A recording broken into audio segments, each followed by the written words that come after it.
Well, hello guys and welcome back to my channel. In this video I'm going to do a care tutorial for Catasetum orchids. A lot of you have voted for this care tutorial when I have posted that poll on the community tab, so I am so happy to actually do a video that you desire. So I arranged here some Catasetum orchids that I have. You can see that I do have a few. And I will start with this one. This is a Cycnoches Jumbo Puff Water. First things first, Cycnoches, Catasetum, Monniera, they all require pretty much the same care, so there is no issue with that. It is very important to know that these orchids have a dormant period, so they have a pretty distinct growing cycle. They have the period when they are in full growth, and they have the period when they pretty much don't require much.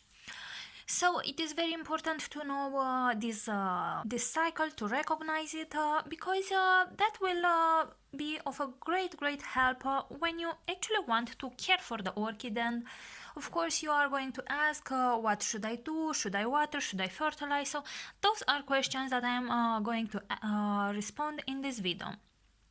This orchid is one suitable orchid. Right now it is in full dormancy. It does not have any new eyes. It just doesn't wanna start to grow, and that is normal. It has lost its leaves for about 3 weeks. You can see it did not shrivel at all, which means that in this period I am not going to give it any water nor fertilizer. When I am going to see that he will start to shrivel, that will be the moment when I will give it just a little bit of water to dampen up the moss, but not too much.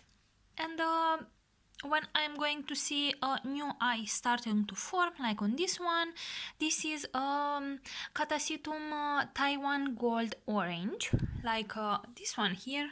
This is for a friend. She purchased it from me, but it is too cold outside. We have so much snow that I cannot ship it yet.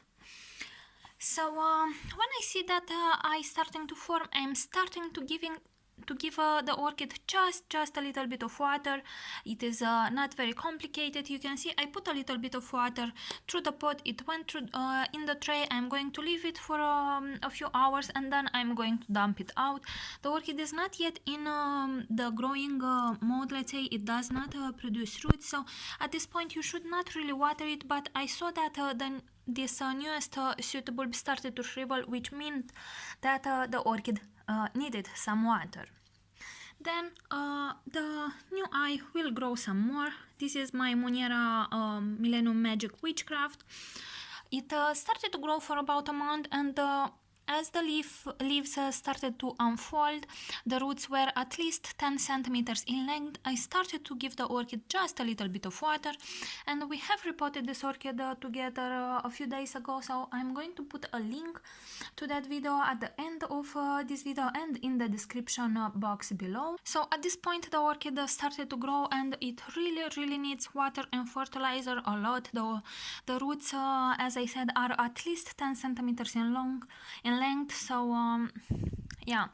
Mine, it is potted in a self-watering pot in semi-hydro, which is of a great help. You can see this is the reservoir of the orchid.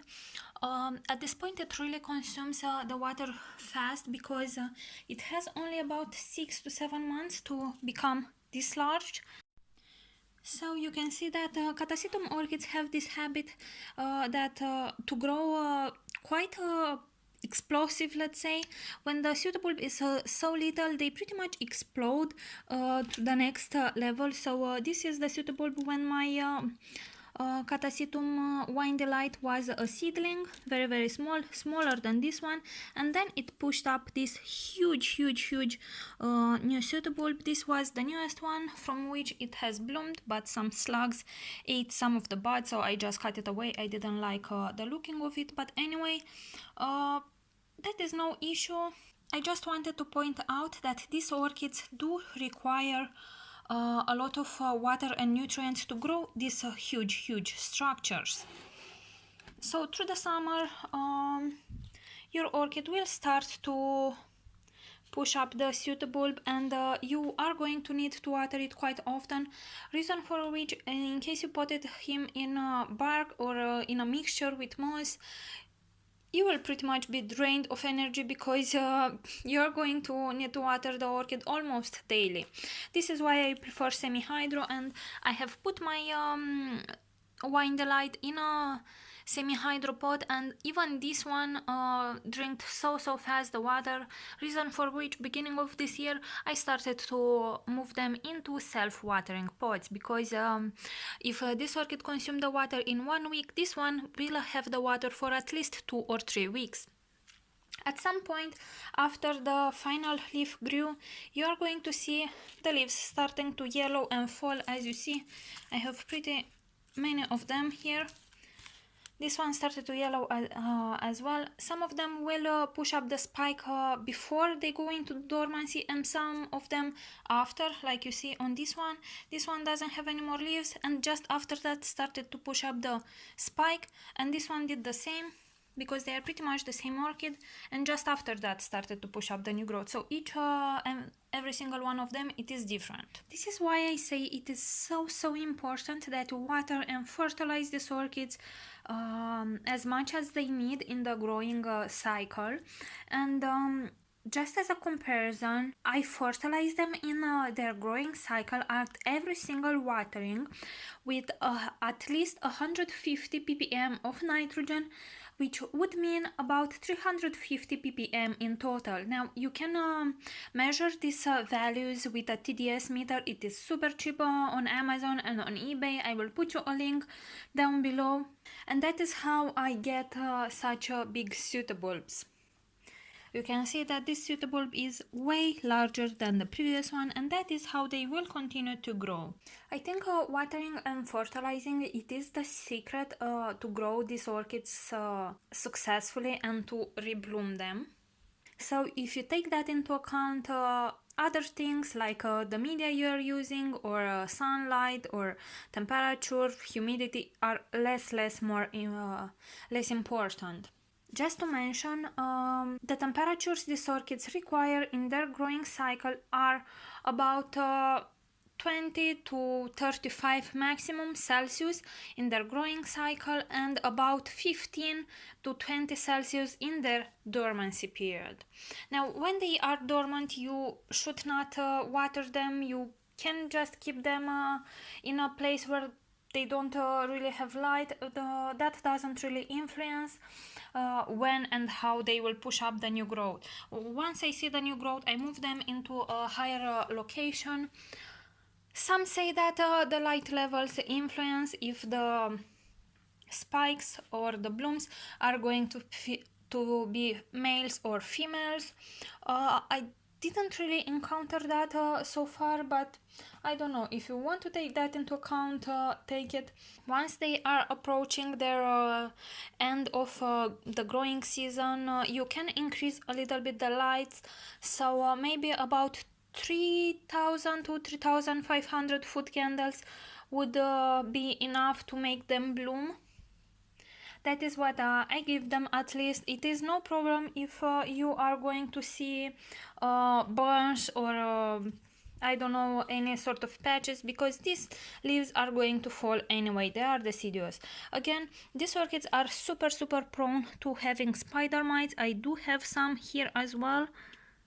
So don't be scared if you see that. Just treat them with miticide, and that should solve your problem. And if you've done all this, if you have watered and fertilized the orchid properly, you give it quite bright light, let's say, but not direct sunlight, you should be able to see a spike starting to form as the pseudobulb matures, or as it is getting into the dormancy cycle, or some do say that they push up spikes as the new growth it is not yet mature. That is a thing that depends on the particular orchid. Timoniera Millennium Magic, I know it blooms when the leaves are gone, so when it is already dormant. Same the Taiwan Gold Orange. The Wine Delight usually blooms when the pseudobulb has matured, but as all the leaves are still green, so who knows. The spike is going to take from 1 month to 1.5 months to completely open the buds, and the number of blooms will depend on how old the orchid is, so how many pseudobulbs it has, and how well you watered it and fertilized it. And also, as I said, you need to increase a little bit the sun exposure as it is getting ready to bloom. That will also make it produce more blooms. This one stayed kind of in a dark place, so that is that, but it still bloomed, still looks quite pretty, and these orchids are super fragrant. Now, this is not a fragrance that it is on the liking of everybody, so you should take that into account. Maybe if you can just smell it a little bit in bloom from a friend or from an orchid show, that way you would know if this fragrance suits you or not. I find it quite spicy, a little bit medicinal, so who knows. I like it, but I don't like to feel it all the time, nor in my room. Now, after the blooms will be done, the orchid will go into full dormancy. It will not require any more water. As this orchid is in bloom, I still water it because the pseudobulb, as you can see, it still gets shriveled. Now, after a while, the blooms will fade and the orchid will look kind of like this. No blooms, no spikes, and it is just resting. In this time you can just forget it somewhere in a closet, in a place without sunlight. You don't need to give it cooling temperatures, just remember that at this time it does not need watering. And when the orchid starts to shrivel, like this one, you can see the oldest pseudobulb is quite shriveled. You can start to water it a little bit. It does not yet have any new eyes growing, but it does require a little bit of water, so I'm going to water it a little bit with no fertilizer, not just yet. Normally you would want the orchid to produce a new growth not later than the beginning of spring, because you want to give it the maximum capacity of growing. So if I see one of these orchids which are dormant doesn't want to push up a new growth, I'm just going to increase the light. I'm going to start to fertilize it at least one time with a high nitrogen and calcium formula, like I use MSU usually, and also I'm going to move it into a warmer location, and that usually makes the trick. Sometimes these orchids take a little bit too much in producing the new growths depending on the particular orchid, and that is what I like to do to make sure I wake them up. And I don't know what else to tell you, so oh yeah, I have heard some people like at the end of the autumn to just cut off all the leaves even though they are green, just to force them into getting into the dormancy period. They want to have all of them in the same let's say growing rate, so I don't think that is a good idea. So if the orchid still wants to grow, if the orchid still keeps its leaves, it means that the orchid is still photosynthesizing, so it does need them. I don't cut them, I just leave them to fall on their own. Again, if you have any questions, please leave them in the comment section below. Don't forget to give this video a thumbs up and subscribe to my channel for more videos like this. Of course, don't forget to hit the notification button to stay up to date with all the orchids that I post. Thank you so much for watching, and see you all next time. Bye!